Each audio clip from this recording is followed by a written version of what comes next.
Hello everyone, welcome back to my channel pointing commerce. जैसा कि आप सभी जानते हो कि हमारी टारगेट नेट जेआरएफ सीरीज़ चल रही है। उसी सीरीज़ में आगे हमारी नेक्स्ट वीडियो इन्वायरमेंटल स्कैनिंग से रिलेटेड है। तो आइए जानते हैं इन्वायरमेंटल स्कैनिंग के बारे में।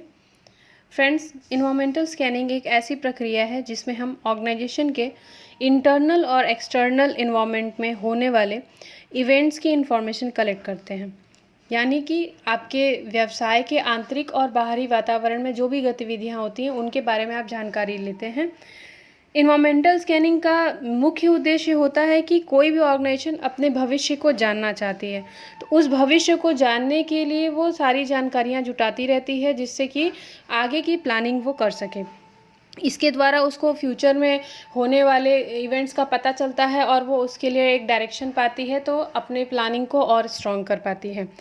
इन्वायरमेंटल स्कैनिंग की इम्पॉर्टेंस क्या है, इसकी आवश्यकता हमें क्यों पड़ती है? तो इसकी आवश्यकता इसलिए होती है क्योंकि इन्वायरमेंट जो होता है, जो हमारा वातावरण होता है, वो परिवर्तनशील होता है, यानी डायनेमिक होता है। और क्योंकि उसमें चेंजेस हमेशा होते रहते हैं, तो उस चेंजेस के हिसाब से हर इन्वायरमेंट या हर बिजनेस को ढलना होता है। इसी वजह से हमें अपने वातावरण को स्कैन कर लेना चाहिए, यानी उसकी निरीक्षण अच्छे से कर लेनी चाहिए, जिससे डायनेमिक नेचर होने के साथ हम अपने व्यवसाय को आगे बढ़ा सकें। नेक्स्ट टॉपिक है हमारा इन्वायरमेंटल स्कैनिंग में कवर होने वाले एरियाज़। वो कौन कौन से एरियाज़ हैं जो इन्वायरमेंटल स्कैनिंग के अंदर आते हैं?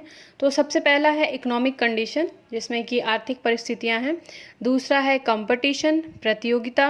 तीसरी है ग्लोबल अपॉर्चुनिटी, विश्व में कौन कौन से अवसर व्यवसाय को मिल सकते हैं। तीसरा है एम्प्लॉयमेंट ट्रेंड्स, रोजगार के क्या रुझान चल रहे हैं। Technological advancement, industry, geopolitical climate और सोशियो कल्चरल एक्सपेक्टेशंस। ये सभी एरियाज़ हैं जो इन्वायरमेंटल स्कैनिंग के अंदर आते हैं। नेक्स्ट टॉपिक है हमारा फैक्टर्स ऑफ इन्वायरमेंटल स्कैनिंग, यानी कौन कौन से ऐसे घटक हैं जो इन्वायरमेंटल स्कैनिंग के अंदर आते हैं जिनकी हमें निरीक्षण कर लेनी चाहिए। सबसे पहला है इसमें इवेंट्स, जो भी घटनाक्रम चल रहा है किसी भी सोसाइटी में जहाँ बिजनेस ऑपरेट करता है, वहाँ के घटनाक्रम के बारे में जानकारी ले लेनी चाहिए। दूसरा है हमारा ट्रेंड्स, जो रुझान चल रहे होते हैं उनके बारे में जानकारी ले लेनी चाहिए। तीसरा है इश्यूज़, वो कौन कौन से मुद्दे हैं जो हमारे व्यवसाय पे असर डाल सकते हैं, उनके बारे में भी परीक्षण कर लेना चाहिए। और नेक्स्ट है हमारा एक्सपेक्टेशंस, कस्टमर की क्या क्या एक्सपेक्टेशंस हैं उस बिज़नेस से या उस प्रोडक्ट से, इसकी भी स्कैनिंग हमें अच्छे से कर लेनी चाहिए। फिर आता है काइंड्स ऑफ इन्वायरमेंटल स्कैनिंग, कौन कौन से इन्वायरमेंटल स्कैनिंग के टाइप्स होते हैं वो देख लेते हैं। सबसे पहला है हमारा एडहॉक स्कैनिंग, दूसरा है हमारा रेगुलर स्कैनिंग, तीसरा है हमारा कंटिन्यूअस स्कैनिंग।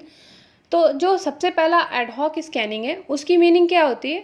जब कोई भी बिज़नेस किसी एक पर्टिकुलर मुद्दे को लेके स्कैनिंग कराती है तो उसको हम एडहॉक स्कैनिंग कहते हैं। जैसे अगर कोई गवर्नमेंट की पॉलिसी आती है, उस पॉलिसी का बिज़नेस के ऊपर क्या असर पड़ सकता है, क्या वो अपॉर्चुनिटी बन सकती है, क्या उससे बिज़नेस को थ्रेट हो सकता है, तो अगर किसी पर्टिकुलर टॉपिक के ऊपर अगर हम निरीक्षण करते हैं तो वो एडहॉक स्कैनिंग होती है। दूसरा है रेगुलर स्कैनिंग, जब कोई भी बिज़नेस ईयर टू ईयर यानी एक पर्टिकुलर पीरियड में स्कैनिंग कराती है तो उसे हम रेगुलर स्कैनिंग करते हैं। जैसे कि एक फाइनेंशियल ईयर कंप्लीट होने के बाद अगर कोई बिज़नेस स्कैनिंग कराता है तो उसे हम रेगुलर स्कैनिंग कहते हैं। लास्ट है कंटिन्यूअस स्कैनिंग। कंटिन्यूअस स्कैनिंग जिसमें आप हर किसी मुद्दे पे स्कैनिंग कराते हो, कौन कौन से अपॉर्चुनिटीज़ नहीं मिल सकती, ग्लोबली अगर कोई हमको अपॉर्चुनिटी मिली उसकी स्कैनिंग कराना, हमारी कंट्री के अंदर कोई हमको अपॉर्चुनिटी मिली उसकी स्कैनिंग कराना, कोई भी ऐसी पॉलिसी आई है जिसका इंटरनल और एक्सटर्नल एनवायरनमेंट पे असर पड़ता है। मतलब कि हम कंटिन्यूअस तरीके से, जैसे कोई फिक्स पीरियड नहीं होता कि मंथली करेंगे या वीकली करेंगे, लगातार आप उसमें निरीक्षण करते जाते हो तो वो कंटिन्यूअस स्कैनिंग का पार्ट होता है। तो नेक्स्ट है हमारा टेक्निक्स और मेथड्स ऑफ इन्वायरमेंटल स्कैनिंग। आइए जानते हैं कितने टाइप के टेक्निक्स एक बिजनेस यूज़ कर सकता है इन्वायरमेंटल स्कैनिंग के लिए।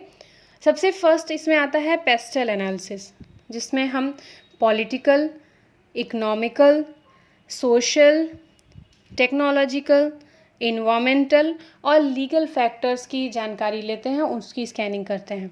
जिसमें पेस्टल में, पॉलिटिकल में देखिए आपकी टैक्सेशन, ट्रेड रेगुलेशंस, गवर्नमेंट की स्टेबिलिटी, अनएम्प्लॉयमेंट की पॉलिसी और पॉलिटिकल स्टेबिलिटी आते हैं। इकोनॉमिकल फैक्टर्स में उस कंट्री में होने वाले इंटरेस्ट रेट या ग्लोबली जो इंटरेस्ट रेट में फ्लक्चुएशंस हैं, इन्फ्लेशन रेट कैसी है, रिसेशन या बूम की पीरियड है उस इकोनॉमी में, स्पेंडिंग पावर कैसी है कस्टमर्स की, इन सभी चीज़ों के बारे में स्कैनिंग करते हैं। सोशल फैक्टर्स में हम लैंग्वेज, रिलीजन, एजुकेशन, लिटरेसी, इन सभी चीज़ों के बारे में स्कैनिंग करते हैं। टेक्नोलॉजिकल फैक्टर्स में internet, e commerce, social media, electronic media, research and development, इन सभी चीज़ों के बारे में जानकारी लेते हैं। इन्वायरमेंटल फैक्टर्स में कम्पिटिटिव एडवांटेज, यानी हम जिस बिज़नेस में ऑपरेट कर रहे हैं उसके जो कंपटीटर्स हैं उनको क्या क्या एडवांटेज मिल सकता है, हमारे प्रोडक्ट के बदले में वो कौन कौन सा प्रोडक्ट ले आ सकते हैं। साथ ही साथ रॉ मटेरियल्स की अवेलेबिलिटी, वेस्ट डिस्पोजल की पॉलिसी, एनर्जी का consumption, availability of raw materials, pollution monitoring, ये सभी चीज़ें आती हैं। और नेचुरल रिसोर्सेज की अवेलेबिलिटी कैसी है, इसके बारे में भी हम स्कैनिंग करते हैं। लास्ट है इसमें लीगल फैक्टर्स। लीगल फैक्टर्स में जो एम्प्लॉयमेंट लॉज होते हैं, सेफ्टी लॉज होते हैं, प्रोडक्शन लॉज होते हैं, हेल्थ एंड सेफ्टी लॉज होते हैं, कंपनसेशन पॉलिसी होती है, ये सभी चीज़ें लीगल फैक्टर्स में आती हैं। इन सभी फैक्टर्स की हर बिज़नेस को अच्छे से स्कैनिंग कर लेनी चाहिए, जिससे उसे अपने अपॉर्चुनिटीज़ और थ्रेट्स के बारे में अच्छे से पता चल जाए और वो बिज़नेस को अच्छे से ऑपरेट कर सकें। सेकेंड टेक्निक है जो कि बहुत पॉपुलर है, वो है स्वॉट एनालिसिस। इसे हम सिचुएशन एनालिसिस भी बोलते हैं। इसमें स्वॉट का मतलब होता है strength, weakness, opportunities and threat. तो इसमें कोई भी बिजनेस अपने स्ट्रेंथ और अपनी वीकनेस, अपनी कमजोरियों और अपनी मजबूतियों के बारे में जानकारी ले लेते हैं, उसकी स्कैनिंग करते हैं और सिचुएशन के हिसाब से वो काम करते हैं, इसीलिए इसको सिचुएशन एनालिसिस भी बोला जाता है।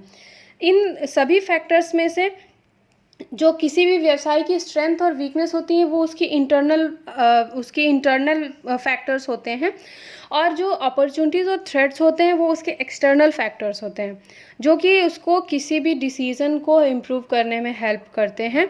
और इसमें स्ट्रेंथ जो होता है वो किसी भी बिजनेस का पॉजिटिव कैरेक्टरिस्टिक्स होता है और जो कि इंटरनल इन्वायरमेंट का पार्ट होता है, और वीकनेस जो होती हैं वो किसी भी बिजनेस के नेगेटिव कैरेक्टरिस्टिक्स के रूप में होती हैं, जो उसको किसी भी डिसीज़न को लेने में एक रिस्ट्रिक्शन करती हैं और उसमें इंटरफेरेंस करती हैं।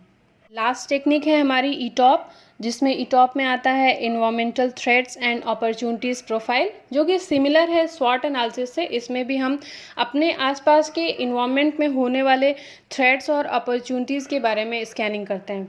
तो ईटॉप उतना फेमस नहीं है जितना कि स्वॉट है, लेकिन ईटॉप एनालिसिस भी एक मैनेजमेंट का इम्पॉर्टेंट टूल होता है, जिसमें कि आप अपने आसपास के व्यवसाय में कौन कौन से भय यानी कौन कौन से थ्रेट्स हैं जिसकी वजह से आपके ऑपरेशंस में दिक्कत आ सकती है, इसके बारे में स्कैनिंग करते हैं। क्या क्या अपॉर्चुनिटीज़ हमको वैश्विक स्तर पे या घरेलू डोमेस्टिक स्तर पे हमें मिल सकती हैं, इसके बारे में हम स्कैनिंग करते हैं। तो ये थी टेक्निक्स। तो फ्रेंड्स, आज की हमारी वीडियो थी इन्वायरमेंटल स्कैनिंग के बारे में। अगर आपको ये वीडियो पसंद आई हो तो चैनल को सब्सक्राइब करें, वीडियो को लाइक और शेयर करना ना भूलें। साथ ही साथ आप हमारे टेलीग्राम चैनल से भी जुड़ सकते हो। हमारे टेलीग्राम चैनल की लिंक आपको डिस्क्रिप्शन में मिल जाएगी। तब तक नेक्स्ट वीडियो का वेट करें और खुश रहें। Take care. Thank you for watching.